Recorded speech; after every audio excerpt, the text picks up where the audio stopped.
ॐ अज्ञानतिमिरान्धस्य ज्ञानाञ्जनशलाकया चक्षुरुन्मिलितं येन तस्मै श्रीगुरुवे नमः।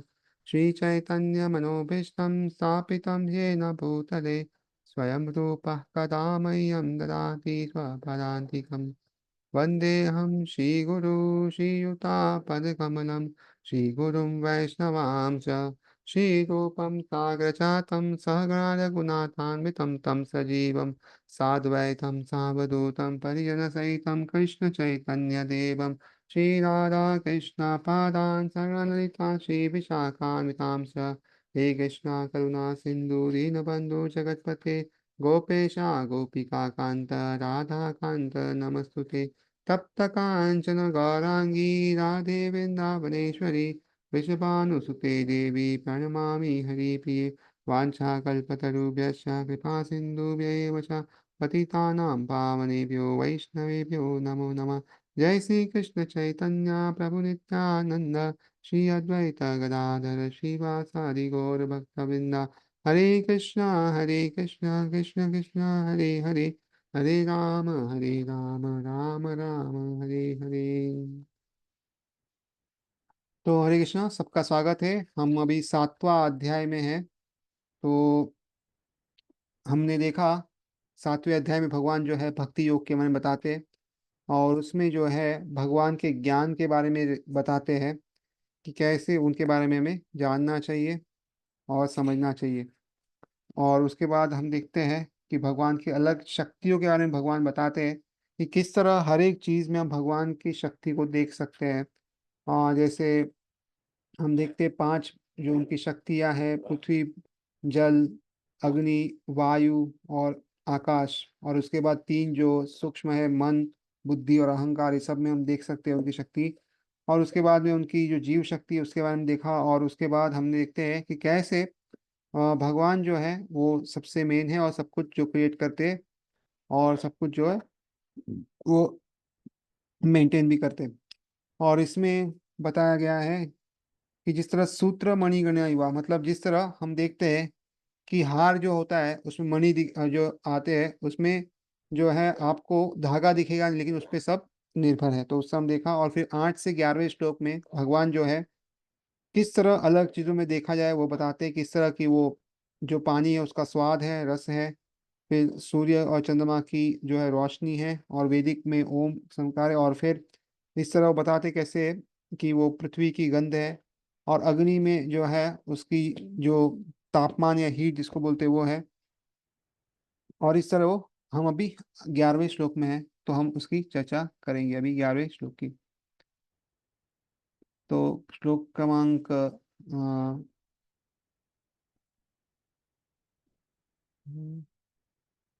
11। बलं बलवतां चाहं कामरागविवर्जितं धर्माविरुद्धो भूतेषु कामोऽस्मि भरतर्षभा। I am I am the strength of the strong, devoid of passion and desire. I am sex life which is not contrary to religious principle, O Lord of the Bharatas. मैं बलवानों में का कामनाओं तथा इच्छाओं से रहित बल हूँ। हे भरत शेष अर्जुन, मैं वह काम हूँ जो धर्म के विरुद्ध नहीं होता। तो तात्पर्य में लिखते हैं Prabhupada: the strong man strength should be applied to protect the weak, not for personal aggression. तो भगवान वो बल है जो लोगों की मदद करके उनको बचाने के लिए हेल्पफुल है, ना कि उन पे जुल्म करने वाला जो ताकत है वो नहीं है। Similarly sex life according to religious principles dharma should be for propagation of children, not otherwise. तो सरल जो जीवन में मैथुन होता है वो किस लिए है? ताकि धर्म के हिसाब से जो है संतान की उत्पत्ति कर सके, कृष्ण भाव में संतान की उत्पत्ति के लिए, नहीं तो नहीं है। The responsibility of parents is then to make their offspring Krishna conscious. तो ये हर एक माता पिता का कर्तव्य है कि वो अपने जो आने वाले बच्चे हैं उनको कृष्णा भावना बना सके, ताकि वो जन्म मृत्यु के चक्कर से मुक्त हो सके। भागवतम में भी ये सुंदर श्लोक भी आता है, जिसमें वो कहते हैं कि कोई भी पिता नहीं बन सकता, कोई भी माता नहीं बन सकते, कोई भी गुरु नहीं बन सकता, कोई भी जो है वो इस दुनिया में कुछ कुछ भी देवता या कुछ भी नहीं बन सकता, अगर उस पे जो डिपेंडेंट है जो व्यक्ति, उसको वो मुक्ति ना दिला सके।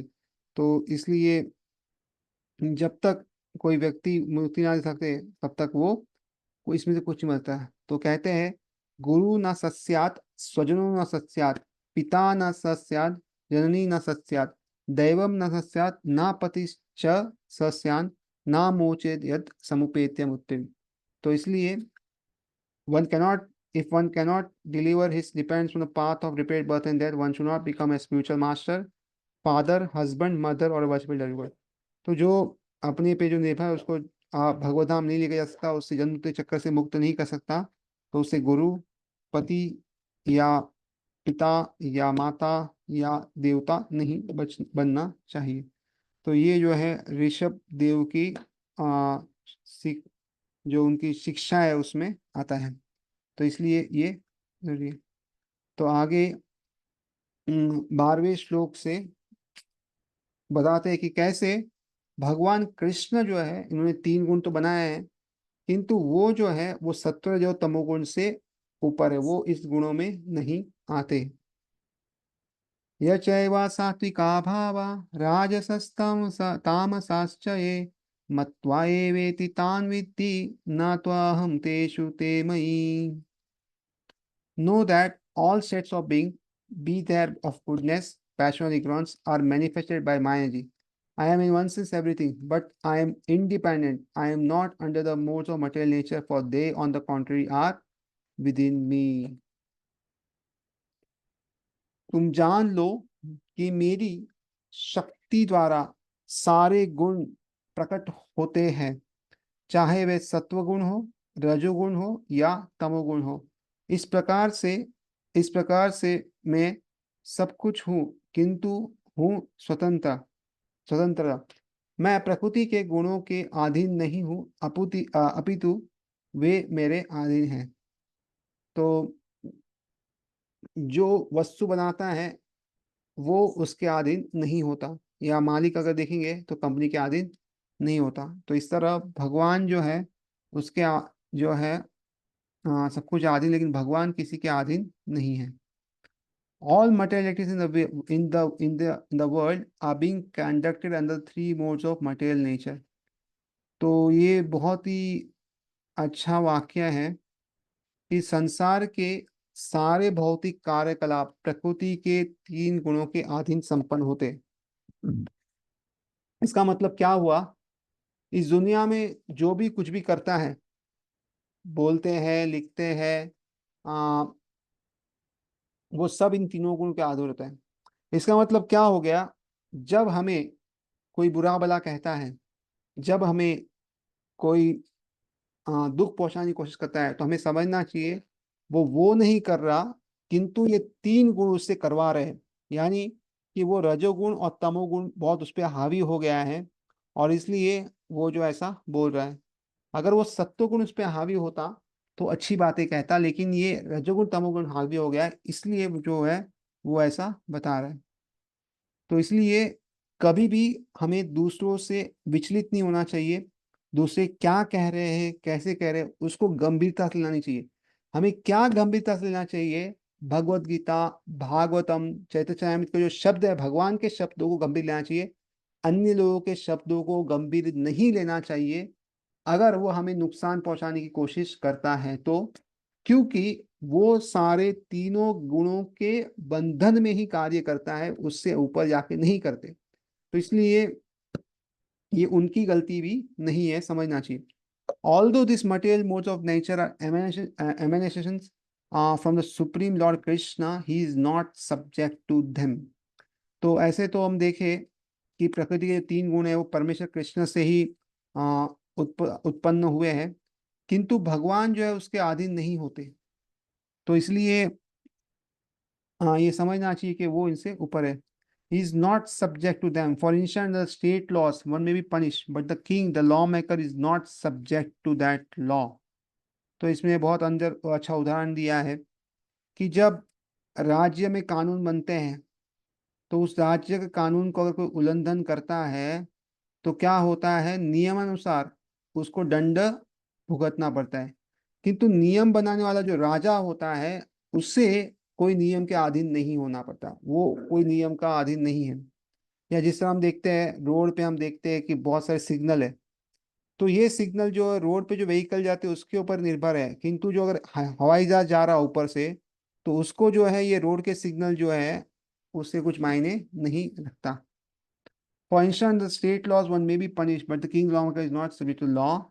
Similarly, all the modes of material nature, goodness, passion, ignorance, are emanations from Supreme Lord Krishna, but Krishna is not subject to material nature. तो जो भी सत्वगुण, रजोगुण, तमोगुण, ये सारे जो भगवान से ही आते हैं, लेकिन कृष्णा जो है वो इस भौतिक प्रकृति के अंदर नहीं आते। Therefore, he is Nirguna. तो इसलिए वो जो है उनको निर्गुण कहा जाता है। निर्गुण यानी ऐसा नहीं कि उनमें कोई गुण नहीं है। निर्गुण का अर्थ होता है कि उनके पास जो है भौतिक जो गुण है वो नहीं है, उनमें जो है आध्यात्मिक गुण है, इसलिए उनको निर्गुण कहा जाता है। Therefore, he is nirguna, which means that these gunas or modes, although issuing from him, do not affect him. That is one of the special characteristics of Bhagwan or the Supreme Personality of Godhead. तो इसलिए वो कहते हैं कि वो जो है निर्गुण है, जिसका मतलब जो है गुण है जो उसमें आते हैं वो उनको हावी नहीं होते, उन पे कुछ उनका जो प्रभुत्व नहीं होता। इसलिए ये जो है विशेष चीज है भगवान में, और ये विशेष लक्षण है उनका, ये हमें समझना चाहिए। तो उसके बाद अभी 23वें श्लोक में बता रहे हैं कि जीव जो है ना वो ही तीनों गुणों के बंधन में आ जाते हैं और इसलिए वो भगवान को समझ नहीं पाते। तो 13वां श्लोक, त्रिभिर्गुणमयैर्भावैर् एभिः सर्वम् इदं जगत् मोहितं नाभिजानाति मामेभ्यः परम अव्ययम्।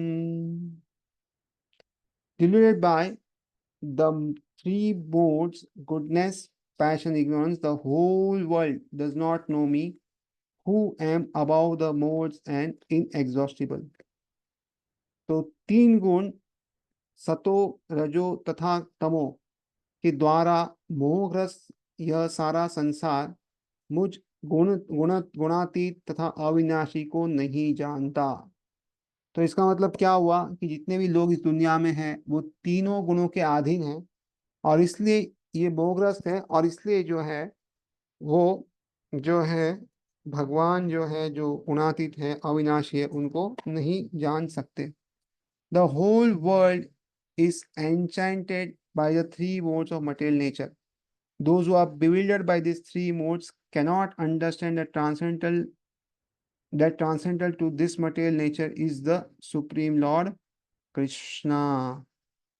तो सारा संसार हम देखते हैं कि प्रकृति के तीन गुण में मोहित होता है, हर कोई इसके पीछे आगे पीछे भागता रहता है। तो इसलिए जो इस प्रकार जो लोग हैं जो तीन गुणों के द्वारा मोहित होते हैं, वे नहीं जान सकते कि कृष्ण भगवान जो है इस प्रकृति के परे है, इस प्रकृति के अंदर नहीं आते, क्योंकि कैसा है जैसा हम होंगे वैसा हम लोगों को समझते हैं। तो अगर हम प्रकृति के अंदर हैं, इसका मतलब भगवान भी प्रकृति के अंदर होंगे, ये हमारी नॉर्मल सोच होती है। लेकिन भगवान जो है इसके ऊपर है। So every living entity under the influence of material nature has a particular type of body and a particular type of psychological and biological activities accordingly. तो देखो, हर एक जीव जो होता है ना वो तीनों गुण के अंदर वशीभूत होके क्या होता है, उसे एक प्रकार का शरीर मिलता है और उसी प्रकार का विशेष मानसिक तथा शारीरिक कार्य वो कर सकता है। So see this very important thing है, बहुत इंपॉर्टेंट चीज सोचने की। देखो साथ में लोग रहते होंगे लेकिन सारे लोग अलग हैं, यूनिक हैं। हम जो है बिना झेल के, मतलब झेल नहीं बांधी, लेकिन हमारी मानसिक ताकत, हमारी शारीरिक ताकत से हम बंधे हुए हैं। हम हमारी बुद्धि से आगे सोच नहीं सकते क्योंकि भगवान ने वैसी बुद्धि दी है। हम जो है हमारी शारीरिक क्षमता से आगे कुछ कर नहीं सकते। जैसे अगर हमें हिमालय चढ़ना है, तो अगर हिमालय चढ़ना है तो उसके लिए वैसा शरीर चाहिए जो वो चढ़ सके, हम जो है वो नहीं चढ़ पाते। तो उसी तरह जो है हर एक चीज के लिए हमें जो है वैसा शरीर और वैसी शक्ति चाहिए तो वो कार्य कर सकते। और इसलिए जो है हमें जो है भगवान इस तरह बांधते हैं कि हम जो इसके ऊपर जा नहीं सकते। इसलिए कोई भी व्यक्ति अगर कहता है कि मैं कुछ भी कर सकता हूँ या ये कर सकता हूँ, तो वो जो है उचित नहीं होता। क्योंकि हम हर कोई जो है अपनी शरीर के बंधन की वजह से अटका हुआ है। हमें लगता है कि हम मुक्त हैं। बहुत लोग बोलते हैं कि मैं अपनी मन की करता हूँ, मैं जहाँ चाहे घूमता हूँ, ये है वो है जो भी है, किंतु ये सत्य नहीं है। बिकॉज शरीर जो है उसको ज्यादा घूमने नहीं देगा, कार्य करने नहीं देगा, उसकी एक क्षमता के बाहर कुछ नहीं कर सकते। और इसलिए हमें समझना चाहिए कि हर एक व्यक्ति जो है हमारे साथ जो कार्य कर रहा है वो पूर्ण नहीं है, उसमें कुछ ना कुछ कमियां रहेगी। और इस कमियों के साथ हमें उसके साथ कार्य करना है। तो ये बहुत जरूरी है। तो there are four class of man functioning in three material modes of nature. तो चार तरह के लोग हैं जो इन तीनों गुणों के अंदर जो है अंतर्गत जो कार्य करने वाले हैं। Those who are pure in the mode of goodness are called brahmanas. तो जो व्यक्ति जो है वो पूरी तरह जो है सत्व गुण में रहता है, उसको जो है हम ब्राह्मण कहते हैं। Those who are pure in the mode of passion are called kshatriyas. तो जो शुद्ध रजोगुण में रहते हैं उसको हम क्षत्रिय कहते हैं। Those who are the modes of passion ignorance are called Vaishyas. तो जो व्यक्ति जो है तमोगुण और रजोगुण में रहता है, इन दोनों योगुण में उसको वैश्य कहते हैं। Those are complete ignorance are called shudras. और जो व्यक्ति तमोगुण में रहता है उसको शूद्र कहते हैं। And those who are less than and are animals or animal life. और इससे भी कोई नीचा है तो उसे जानवर या जानवर ऐसा कहा जा सकता है। However is designation are not permanent. तो ये जो उपाधि दी गई है ये जो है वो सही नहीं है, मतलब हमेशा के लिए सही नहीं है। I may either be a Brahmana, Kshatriya, or Vaishya, or whatever. In any case, the life is temporary. तो कोई ब्राह्मण क्षत्रिय या वैश्य हो सकता है या कुछ भी हो, लेकिन ये जो जीवन है वो बहुत ही कम समय के लिए हमें मिला है। ये नश्वर है जीवन, मतलब इसमें कुछ ज्यादा समय नहीं है। But although life is temporary, we not know what we are going to do in the next life. By the spell of this illusion we think, we consider ourselves in terms of bodily conception of life, and thus we think we are American, Indian, Russian और ब्राह्मणा, हिंदू, मुस्लिम etcetera. तो ये कैसा है कि ये जो हमें मिलता है जीवन, उसमें भी हम जो है भगवान की जो शक्ति है उसके वशीभूत होके हम अलग अलग चीजें सोचते हैं। कभी हम और हमेशा जो है देहात्म बुद्धि में रहते हैं। और ये देहात्म बुद्धि यानी क्या, यानी शारीरिक स्तर पे रहते हैं। और इसमें हम क्या सोचते हैं कि मैं अमेरिकन हूँ, मैं इंडियन हूँ, मैं भारतीय हूँ, मैं रूसी हूँ या ब्राह्मण हूँ, हिंदू या मुसलमान होकर हम हमेशा उसमें सोचते हैं।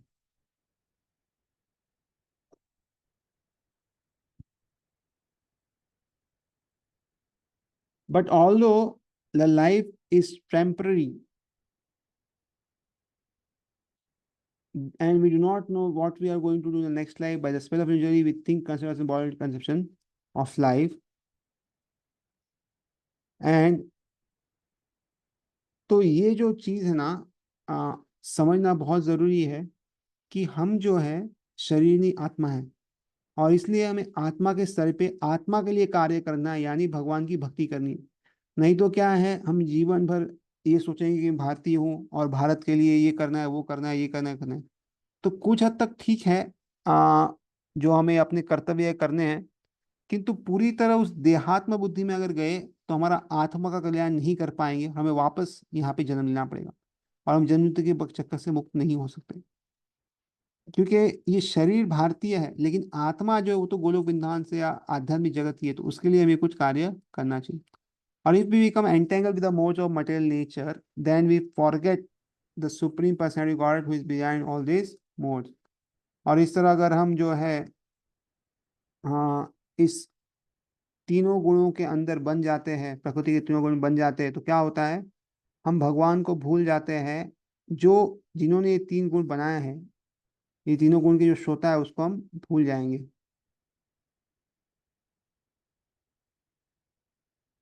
So Lord Krishna says that living entities created by the three modes of nature do not understand that behind the material background is the supreme personality of Godhead. तो भगवान कहते हैं कि जीव जो है ये तीनों गुण से मोह में फंस के क्या होता है, वो समझ नहीं पाता कि ये जो पूरे जो तीन गुण हैं वो भगवान ने बनाए हैं, और भगवान जो है वो ही पीछे से सब कार्य करवा रहे हैं। तो इसलिए वो समझ नहीं पाता है कुछ भी। There are different kinds of living entities, human beings, demigods, animal, etc. And each and every of them is under the influence of material nature. तो जितने भी जीव है, चाहे मनुष्य हो, देवता हो, जानवर हो, सबके सब इन प्रकृति के तीन गुण में प्रभाव में हमेशा रहते हैं। And all of them have forgotten transmit personality of God, और सबने भगवान को भूल चुके हैं। किसी कोई जो है ये भगवान जो है वो दिव्य है, ये वो समझ नहीं पाते। Those who are in the mode of passion, ignorance, and even those in the mode of goodness cannot go beyond the impersonal Brahman conception of the absolute truth. तो जो रजोगुण तमोगुण है और जो सत्वगुण में भी है, वो भी जो है वो ब्रह्म भगवान जो है उसकी रोशनी जो है, ब्रह्मन जो है, उस चेतना से ऊपर नहीं जा सकते कि भगवान जो है परम पुरुषोत्तम है या भगवान स्वयं भगवान के हाथ नाथ सब है। तो ये सब वो नहीं समझ पाते। They are bewildered before the Supreme Lord in his personal feature which possesses all beauty, opulence, knowledge, strength, femininity. तो वो मोहित हो जाते हैं भगवान के रूप के सामने, जो पूरा सौंदर्य, पूरा जिसमें नाम है, ज्ञान है, शक्ति है, ऐश्वर्य है और विरक्ति है। When even those who are in the goodness cannot understand what hope is there for passion and ignorance. तो जो व्यक्ति सत्वगुण में रहता है वही भगवान को नहीं समझ सकता। तो उस व्यक्ति का क्या कहना है जो रजोगुण तमोगुण में रहता है। Krishna consciousness transcends into all these modes of material nature, and those who are truly established in Krishna consciousness are actually liberated. तो कृष्ण भक्त जो होता है, कृष्ण की चेतना में जो होता है, वो व्यक्ति जो है वो तीनों गुणों से ऊपर आ चुका होता है। और इसलिए जो कृष्ण भक्ति में है, स्थित है, वो वास्तव में अगर देखे जाएंगे तो वो मुक्त व्यक्ति है। और वही व्यक्ति तीनों गुणों के परे है। जिस तरह भगवान तीनों गुणों के परे है, उस तरह व्यक्ति जो कृष्ण भाव में है वो भी तीनों गुणों से परे हो जाता है। तो इसलिए हमें अपनी भावना बढ़ानी है, कृष्ण भाव में होना है। और ये जो है ना, तीन गुण जो है वही सारा कार्य कराते हैं, सब कराते। इसलिए हमें जीवन में कभी भी दुख नहीं होना चाहिए या शोक नहीं होना चाहिए। अगर कोई व्यक्ति हमें कुछ कह देता है या हम कुछ सुन लेते हैं या कुछ भी हो जाता है, बिकॉज आज अगर कोई व्यक्ति हमें बुरा कह रहा है तो वो शायद तमोगुण रजोगुण में हो, कल अगर सत्वगुण में आ जाए तो अच्छा कहेगा, फिर वापस बुरा करेगा। और इसलिए भगवान जो है ना ये कहते हैं कि इस दुनिया में जो आप देखते हैं, हाँ, इस दुनिया का मान अपमान, सुख दुख या जो भी हो, उसके ऊपर हमें आना चाहिए। और ये कब होगा? जब हम आत्मा के स्तर पे कार्य करेंगे, ना कि शारीरिक स्तर पे हम कार्य करेंगे। ये पॉसिबल ही नहीं है। और इसलिए धीरे धीरे हमें क्या करना है, अपना नाम जप भगवता पढ़ के ये सब करके हमें इस तीनों गुणों के ऊपर आना है। और फिर इसके बाद वो कहते हैं कि कितनी शक्तिशाली है भगवान की ये शक्ति जो तीनों गुण है, और उसको अगर उसे निकलना है तो एक ही रास्ता है। वो क्या है? भगवान की शरण लेना। 14 श्लोक। दैवी एषा गुणामयी मम माया दुरत्यया मामेवाये प्रपद्यन्ते मायामेतं तरन्ति ते। This divine energy of mind, consisting of three modes of material nature, is difficult to overcome. तो ये जो भगवान की शक्ति है तीनों गुणों वाली, ये बहुत ही शक्तिशाली है और इसको हम पार नहीं कर सकते। प्रकृति के तीन गुणों वाली इस मेरी देवी शक्ति को पार कर पाना कठिन है। But those who are surrender unto me can easily cross beyond it. किंतु जो मेरे शरणागत हो जाते हैं वे सरलता से इसे पार कर सक जाते हैं।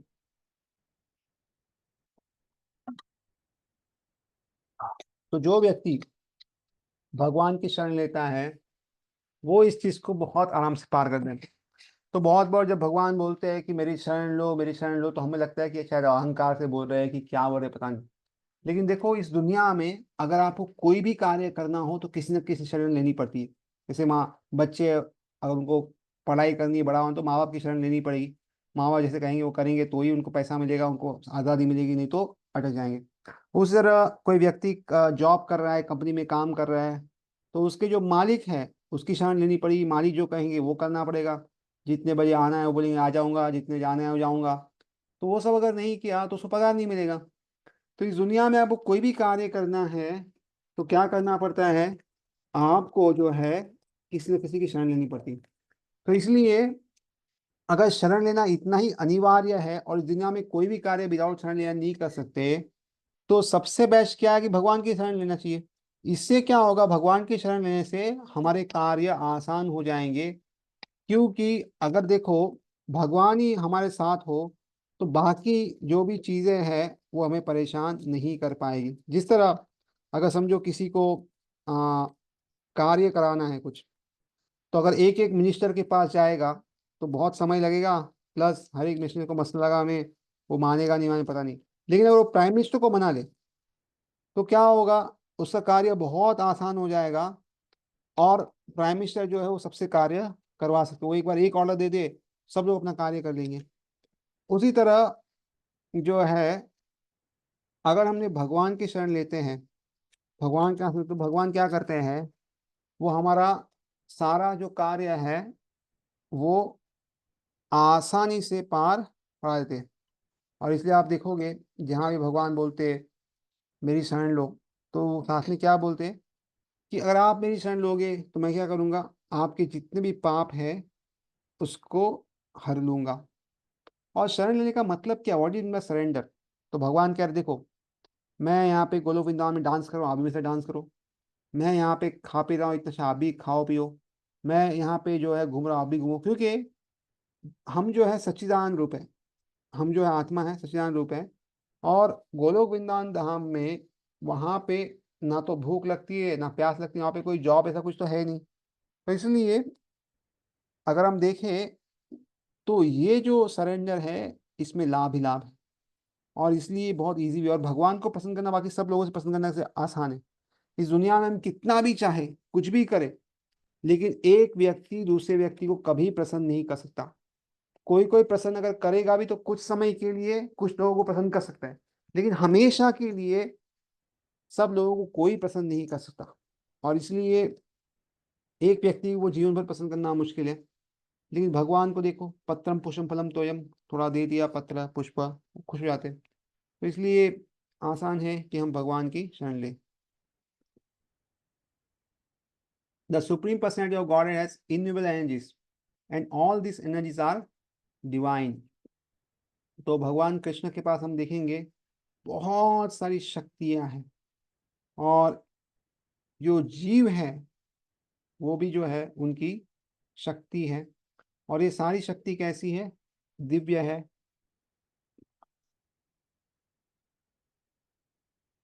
Although living entities are part of his energies and are therefore divine, due to contact with material energy, their original power, superior power is covered. तो वैसे जीव जो है वो भी उनकी शक्ति है। और ये जीव जो है वो सच्चिदानंद जो रूप है वैसा है। यानी क्या, सत मतलब हमेशा रहने वाला, चिद मतलब उसको हमेशा ज्ञान है सब चीजों का, और हमेशा आनंद में रहने वाला व्यक्ति। लेकिन क्या होता है, जब वो भौतिक शक्ति के संपर्क में आता है तो उसकी जो पहले वाली शक्ति है वो छुप जाती है। जिस तरह हम देखते हैं, कभी कभी क्या होता है, आकाश में सूरज तो रहता है किंतु उसकी रोशनी हम पूरी तरह देख नहीं पाते, क्योंकि बादल उनको कभी कभी ढक लेते हैं। और इस तरह हम जो है उस सूर्य की पूरी रोशनी हम पे असर नहीं दिखाते। उस तरह क्या होता है, हम वैसे तो चेतन तत्व के हैं, किंतु ये शरीर के कारण क्या होता है, वो चेतन तत्व थोड़ा छुप जाता है।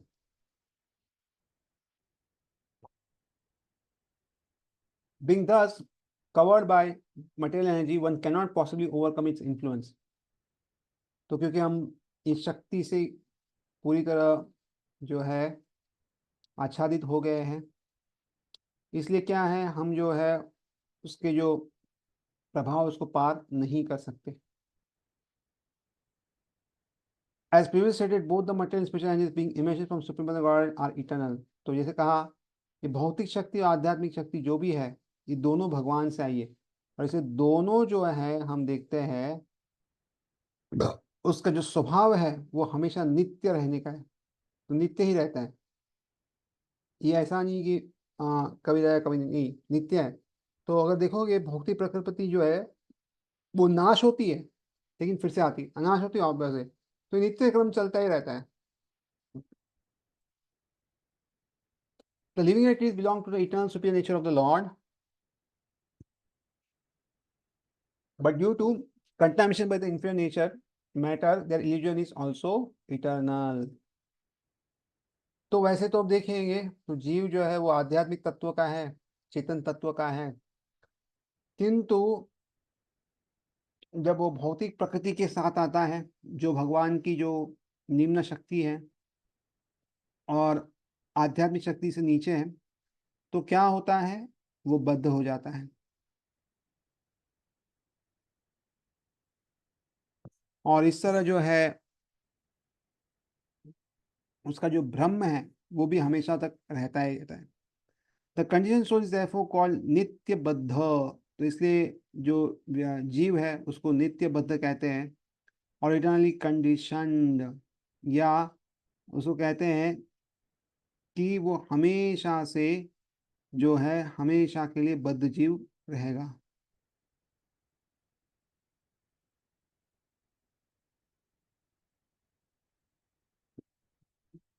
No one can trace out the history of his coming condition at a certain date in material history.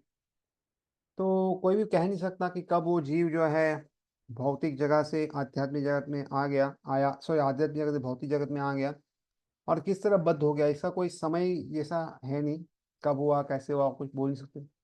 Consequently, his leaches from the culture of material nature is very, very difficult, even though that material nature is an inferior energy, because material energy is ultimately conducted by the supreme will, which the living entity cannot overcome. तो इस भगवान की जो प्राकृतिक शक्ति जो है उससे निकल पाना बहुत ही मुश्किल है.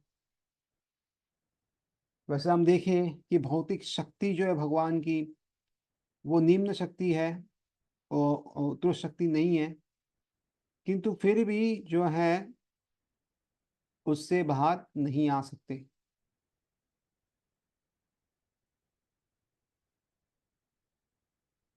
Inferior material nature is defined herein as divine nature due to its divine concept with the movement of by the divine will.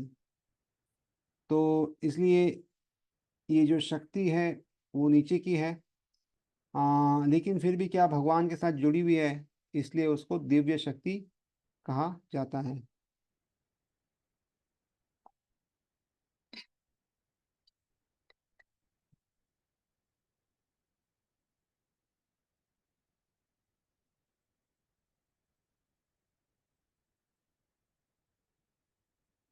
Being conducted by divine will, the material nature, although inferior, acts so wonderfully in the construction and destruction of the cosmic manifestation. तो क्योंकि ये उनके आदेश पे चलती है भौतिक शक्ति जो है, वैसे तो उत्कृष्ट नहीं है लेकिन बहुत ही अच्छे से कार्य करती है. ये किस तरह वो उत्पन्न करती है और किस तरह ये जो पूरे ब्रह्मांड का वो नाश करती है.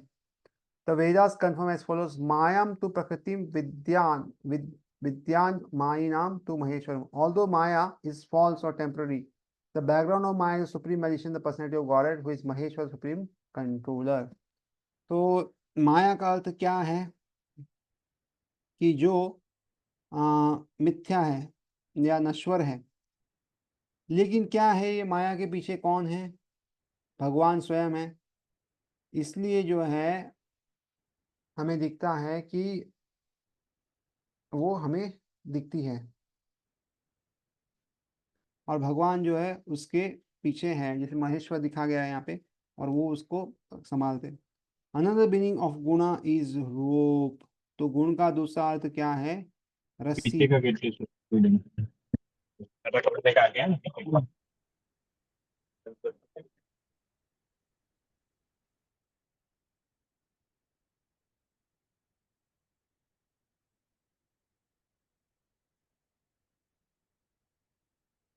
It is to be understood that the conditioned soul is tightly tied by the ropes of illusion. तो ये समझना चाहिए कि जो बद्ध जीव है उसको इन रस्सियों ने बहुत अच्छे से बांध लिया है, बहुत अच्छे से जकड़ लिया है। और ये रस्सी कैसी है? मोह रूपी रस्सी है, मतलब इसमें है नहीं कुछ, लेकिन फिर भी जो है लोग मोहित हो जाते हैं। A man bound by the hands and feet cannot free himself. He must be helped by a person who is unbound. तो एक व्यक्ति जिसको बांध के रखा है, हाथ पैरों को रस्सी से बांध दिया, तो अपने आप की मदद नहीं कर सकता। उसे कोई दूसरे व्यक्ति ने मदद करेगा तो ही वो इस बंधन से मुक्त हो सकता है। Because the bound cannot help the bound, the rescuer must be liberated. तो इस तरह अगर समझो दो व्यक्ति इसके हाथ पैर बंधे हुए हैं, तो एक बंदा जिसका हाथ पैर बंधा हुआ है वो दूसरे बंधे हुए व्यक्ति की मदद नहीं कर सकता। उसको अगर सहायता करनी है तो उसके लिए जो व्यक्ति मुक्त है वही सहायता कर सकता है, दूसरा व्यक्ति सहायता नहीं कर सकता। Therefore, only Lord Krishna is bona fide representative. The spiritual master can release the conditioned soul. तो इसलिए भगवान या भगवान के कोई उनके भेजे हुए कोई व्यक्ति है तो वही उनको बचा सकते हैं। या भक्ति यानी मतलब शुद्ध भक्त जो है, भगवान से जो भेजे हुए है शुद्ध भक्त है, वही उस व्यक्ति को बचा सकते हैं। और इसके हम गुरु भी कहते हैं, आध्यात्मिक गुरु कहते हैं, वो हमें बचा दें। Without such superior help one can not be free from the body of material nature. तो इस तरह अगर हमें ऊपर से कोई मदद नहीं मिलती तो हम अपने आप को इस बंधन जो है, प्रकृति के बंधन, उससे मुक्त नहीं कर सकते। Devotional service to Krishna, devotional service of Krishna conscious can help one gain such live. तो भगवान की भक्ति या कृष्ण भावनी जो है उससे क्या होगा? जो व्यक्ति है वो इससे मुक्त हो सकता है। Krishna being the lord of the religion energy can order this insurmountable energy to release the condition soul. तो भगवान जो है, कृष्ण जो है, वो इस मोही जो शक्ति है उसके स्वामी हैं। तो वो कह सकते हैं कि आप इन्हें छोड़ दो। तो इस तरह जो है बद्ध जीव जो है मुक्त हो सकता है। He orders the release out of causeless mercy on the conditions on the surrendered soul and out of his parental affection for the living entity who is originally a beloved son of the Lord. तो ये जो है बंधन से मुक्त क्यों करते हैं? वो उनकी अहेतु की कृपा है। जो बद्ध जीव है उनकी अहेतु की कृपा है, क्योंकि वो हर किसी के पिता है। और इसलिए ये जो है अपने जो बेटे हैं उसके प्रेम के वश में आके या उसके प्रेम के वजह से वो ये कार्य करते हैं। Therefore, surrender to lotus feet of the Lord is the only means to get free from the curses of stringent material nature. तो इसलिए भगवान की शरण लेने से ही एकमात्र तरीका है कि हम जो है ये भौतिक प्रकृति से हम निकल सकते हैं। और ये जो भौतिक प्रकृति है ये बहुत ही मुश्किल है उससे निकलना, बहुत ही, देखेंगे तो इतना निष्ठुर या इतना कड़क है कि हम उसको निकल नहीं सकते। द वर्ड्स माम एवा इज ऑल्सो सिग्निफिकेंट। तो माम एवा शब्द बहुत ही महत्वपूर्ण है। माम means unto Krishna Vishnu only and not Brahma और शिवा। तो माम का अर्थ क्या है? कृष्ण या विष्णु की शरण लेना है, ब्रह्मा शिव जी की नहीं। Although Brahma and Shiva are greatly elevated and are almost on the level of Vishnu, it is not possible for such incarnation of Rajoguna and Tamoguna to release the conditioned soul from the clutches of Maya. तो वैसे तो ब्रह्मा जो शिव जी है बहुत ही उच्च कोटि के देवता हैं, और देखेंगे तो वैसे तो विष्णु के समान ही है, किंतु क्योंकि वो रजोगुण और तमोगुण में है तो जीव को जो है कभी भी माया से मुक्त नहीं कर सकते, माया के बंधन से जकड़े जकड़े हुए जीव को कभी मुक्त नहीं कर सकते। In other words, but Brahma and Shiva are also under the influence of Maya. तो दूसरे शब्द में कहेंगे तो ब्रह्म और शिव जी जो है वो भी माया के वशीभूत होते हैं। Only Vishnu is the master of Maya. खाली विष्णु भगवान जो है वो माया के मालिक है। Therefore he alone can release the conditioned soul। तो इसलिए वो अकेले ही जो है वो इस बद्धजीवी को मुक्त करा सकते। The Veda Shvetashvara Upanishad confirm this on the phrase तम एवा विदित्वा, और freedom is possible only by understanding Krishna. तो वेदा भी कहते हैं कि कैसे मुक्ति अगर पानी है तो हमें भगवान कृष्ण को समझना है। Even Lord Shiva affirms that liberation can be achieved only by the mercy of Vishnu. तो शिव जी भी यही कहते हैं, अगर आपको मुक्ति चाहिए तो आपको भगवान विष्णु की कृपा चाहिए। लॉर्ड शिवा से मुक्ति प्रदाता सर्वेशा विष्णु एवाना संशया। तो विष्णु जी कहते हैं there is no doubt that Vishnu is the leader of liberation for everyone. तो ये इसमें कोई संशय नहीं है कि विष्णु जो है वो ही सबको मुक्त कर सकता है। विष्णु यानी विष्णु कृष्ण या विष्णु तत्व जो भी है, चाहे राम हो, नरसिंह हो, वामन हो, जो भी विष्णु तत्व है, वही जो है सबको मुक्त कर सकते हैं, मुक्ति प्रदान कर सकते हैं। तो अभी 14वें श्लोक में कहा कि कौन कौन अगर मेरे पास आता, अगर कोई आता है तो वो मुक्त हो जाएगी। ये प्रकृति बहुत कठिन है। तो अभी 15वें श्लोक में अर्जुन के उसमें प्रश्न आता है, अगर ये बहुत आसान है और इस तरह है तो सब लोग क्यों भगवान की शरण लेते नहीं है? क्योंकि इसमें ऊपर भगवान ने कहा है कि भगवान की शरण लेंगे तो इस माया से मुक्त हो सकते हैं। बोले इतना आसान है तो फिर सब लोग भगवान की शरण लेते क्यों नहीं है? तो यहाँ पे कृष्णा जो है उनकी अंदर की बात समझ लेते हैं, मन की बात समझते हैं, और इसलिए वो बताते हैं कि कौन कौन जो है वो कृष्ण भगवान की शरण नहीं लेते। नमाम दुष्कृतिनो बूढ़ा प्रपद्यन्ते न राधमा माया परिता ज्ञान आसुरम भावमाश्रिता। तो कहते हैं दोज मिसक्रिएंट्स हुआ ग्रॉसली फुलिश, जो निपट मूर्ख है, हुआ लॉयस्ट अमंग मैनकाइंड, जो मनुष्य में अधम है, whose knowledge stolen by illusion, जिसका ज्ञान माया द्वारा हर लिया गया है, and who partake of atheist nature of demons, और जो असुरों की नास्तिक प्रकृति को धारण करने वाला है। Do not surrender to me. तो ऐसे जो दुष्ट लोग हैं मेरी शरण ग्रहण नहीं करते। तो ये चारों का एक्सप्लेनेशन, चार तरह के लोग हैं जो भगवान की शरण नहीं लेते। एक तो इसमें लिखा है जो निपट मूर्ख है, यानी जो बहुत ही ग्रॉसली फुलिश कहते हैं। तो ये क्या है, दिन रात काम करते और कहते काम ही पूजा है, काम करो, और काम करते रहते बस। दूसरा जो है मनुष्य में सबसे अधम है, यानी क्या, पहले कभी तो भक्ति की बाद में छोड़ देता है। उस knowledge is told my illusion. तो ये जो व्यक्ति है बहुत ही ज्ञानवान है, लेकिन माया द्वारा उसका जो रियल ज्ञान है वो हर लेते हैं। तो इसलिए जो है साइंटिस्ट फिलोसफर से बहुत हो जाते हैं। एंड जो नास्तिक लोग हैं, जो एकदम नास्तिक है, राक्षस है, वो जो है भगवान की शरण नहीं लेते। It is said in Bhagavad Gita that simply by surrendering oneself on the lotus feet of the supreme personality of God one can surmount the stringent laws of material nature। तो भगवद गीता में कहा गया है कि अगर हम जो है केवल भगवान के कमल चरण की शरण लेंगे, भगवान कृष्ण की, तो हम जो है ये प्रकृति के बहुत सारे जो कड़क नियम है उससे पार हो सकते हैं, उससे मुक्त हो सकते हैं। At this point, question arises: how is that educated philosophers, scientists, businessmen, administrators, and all leaders of ordinary men do not stand to lotus feet of Krishna? तो ये प्रश्न आता है कि बड़े बड़े दार्शनिक है, वैज्ञानिक है, उद्योगपति है, और बहुत सारे अलग जो है नेता है, वो जो है वो भगवान की शरण क्यों नहीं लेते? तो ऐसा जो है वो प्रश्न आता है। Mukti or liberation from the laws of material nature is sought by leaders of mankind in different ways and with different plans and perseverance for a great many years and births। तो मुक्ति अगर प्रकृति से चाहिए तो क्या है, वो अलग अलग जो नेता है मनुष्य से तो अलग तरीके से कार्य करते हैं, और कहीं कहीं साल और जन्म जन्म जो है वो इसके लिए कार्य करते हैं। But if that liberation is possible simply surrendering to lotus feet of supreme personality God, then why don't this intelligent hard working leaders adopt this simple method.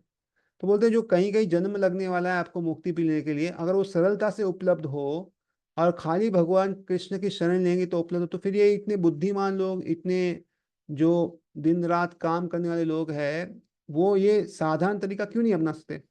Gita answer this question very frankly. तो गीता बहुत सरलता से इसका उत्तर देता है, those who are learned leaders of society like Brahma, Shiva, Kapila, Kumara, Manu, Vyasa, Devala, Asita, Janak, Prahlad, Bali, later on Madhvacharya, Ramucharya, Sri Chaitanya, many others, who are faithful philosophers, politicians, educators, scientists, surrendered to lotus feet of supreme personality, supreme person, the all power of the। तो ये जो ऊपर नाम दिए गए हैं अलग, ये सही में विद्वान है, और ये जो लोग हैं वो भगवान की शरण लेते हैं। Those who are not actually philosophers, scientists, educators, administrators, etc., but pose themselves as such for material gain, do not accept the plan of or path of Supreme Lord। तो जो ऐसा दिखाते हैं कि वो वैज्ञानिक है, दार्शनिक है, आ, दूसरों को शिक्षण देते हैं, और जो है क्षत्रिय के भांति पूरे सब लोग को संभालते हैं, अलग अलग चीज जो भी है, लेकिन क्या है, सही में वैसा है नहीं, लेकिन अपने आप को प्रस्तुत करते हैं खाली भौतिक चीजें प्राप्त करने के लिए। तो वो जो है भगवान का जो रास्ता है उसको नहीं समझते, उसको अपनाते नहीं है। They have no idea of God, they simply manifest their own worldly plans and consequently complicate the problems of material existence in their vain attempt to solve them. तो उनको भगवान के बारे में पता नहीं है, और अपनी ही दिमाग से कुछ ना कुछ वो नियम, नीति नियम, या कुछ तो नया तरीका ढूंढते रहते हैं दुनिया को ठीक करने के कॉन्ट्रा लिए, या देखा कुछ कितना बड़ा है। और इस तरह इसमें क्या, दिखता थोड़ी ना है। और इस तरह जो है अपनी समस्याओं को में और